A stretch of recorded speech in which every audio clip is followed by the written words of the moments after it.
Kuya, mukhang may edad na tayo. Nadagdagan ka na naman ng 1 taon, kuya. At sobrang salamat sa iyo, kuya. Sobrang salamat at binigyan ako ng papagat ng anak na katulad mo. Sobrang salamat sa unawa mo at sa pagtitiis at sa pagtingin sa kapatid mo at sa mami mo. Sobrang salamat sa iyo. At hayaan mo, kuya, konting tiis na lang, kuya. Masosolo mo na sweldo mo. Sobrang salamat Sobrang salamat talaga sa unawa mo. Hayaan mo, kuya, yung pangako ko sa iyo medyo andito na. Dahil matutupad na natin na makapag-aaral ka at matuloy mo ng pag-aaral mo, matapos mo ng pag-aaral mo. Sobrang salamat sa iyo at nagpapasalamat po pala ako sa pamilya ng Nancha, sa sobrang suporta nyo sa pamilya ko at sa anak ko. Sobrang salamat po sa mga kasamahan nyo dyan sa T-Home, sa lahat ng mga katrabaho niya. Sobrang salamat po sa pagtingin mo sa anak ko. Sobrang salamat din po talaga kay Papa God at binigyan niya ako ng pagkakataon makilala kayong lahat at makilala ko ang pamilya ng Tia. Sobrang salamat po talaga.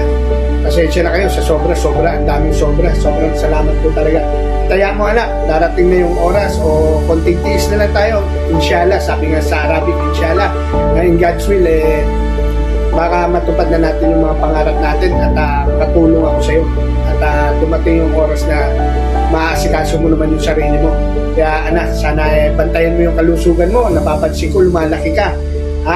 Sobrang parang magpapalit na tayo ng hamba ng pinto natin. Mukhang di ka na makakalabas, kuya Ang laki mo na, Kuya, tandaan mo, ang pamilya natin. Kaya ingat-ingat ka sa pagkain at tignan mo lagi yung kalusugan mo. At tandaan mo, I love you. I love you, kuya. Happy birthday sa'yo. At mag-enjoy ka. Enjoy mo lang ang lahat ng bagay. Tandaan mo, sabi ko nga sa'yo, enjoy mo lang lahat ng bagay. Darating din yan. Ang problema, hindi naman yan nagkakatagal. Kinabukasan, bagong problema naman. Diba? Kaya, I love you, kuya. Tandaan mo, ingat ka malagi. I love you. Love ka ni daddy.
Kuya, mukhang may edad na tayo. Nadagdagan ka na naman ng 1 taon, kuya. Sobrang salamat sa iyo, kuya. Sobrang salamat at binigyan ako ng papagat. Sobrang salamat sa unawa mo sa pagtitiis at sa pagtingin sa kapatid mo at sa mami mo. Sobrang salamat sa iyo. Kaya mo, kuya, pagtitiis na lang, kuya. Masosolo mo na sweldo. Sobrang salamat Sobrang salamat talaga sa unawa mo. Kaya mo, kuya, yung pangako ko sa iyo medyo andito na. Dahil matutupad na natin na makapag-aaral ka at matuloy mo ng pag-aaral mo na natin. Sobrang salamat sa iyo at nagpapasalamat ko sa pamilya ng Nancha, sa sobrang suporta niyo sa pamilya ko at sa akin ko. Salamat po sa mga kasama niyo sa mga T-Home, sa lahat ng mga katrabaho niya. Sobrang salamat po sa sobrang salamat din po talaga kay Papa God at bigyan niya ako ng pagkakataon makilala kayong lahat, makilala ko ang pamilya ng Tia. Sobrang salamat po talaga. Pasensya na kayo sa sobra-sobra, ang daming sobra. Sobrang salamat po talaga. Kaya ko anak, darating na yung oras o konting tiis na lang tayo. Inshallah, sabi nga sa Arabic, inshallah, in God's will, baka matupad na natin yung mga pangarap natin at natulong ako sa'yo. Ano ba rin mo na maasikaso mo naman yung sarili mo. Kaya anak, sana bantayan mo yung kalusugan mo. Napapansin ko, lumalaki ka. Sobrang parang magpapalit na tayo ng hamba ng pinto natin. Mukhang hindi ka na makakalabas, kuya eh. Ang laki mo na, aba. Kuya, tandaan mo, ang pamilya natin. Kaya ingat-ingat ka sa pagkain at tingnan mo laging kalusugan mo. At tandaan mo, mahal ka ng daddy mo. I love you, kuya. Happy birthday sa'yo. Mag-enjoy ka. Enjoy mo lang lahat ng bagay. Tandaan mo, sabi ko nga sa'yo, ngitian mo lang lahat ng bagay. Darating din yan. Ang problema, hindi naman yan nagtatagal. Kinabukasan, bagong problema naman, di ba? Kaya, I love you, kuya. Tandaan mo, ingat ka palagi. I love you. Love ka ni daddy.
Buhay Libya with Dadinik TV.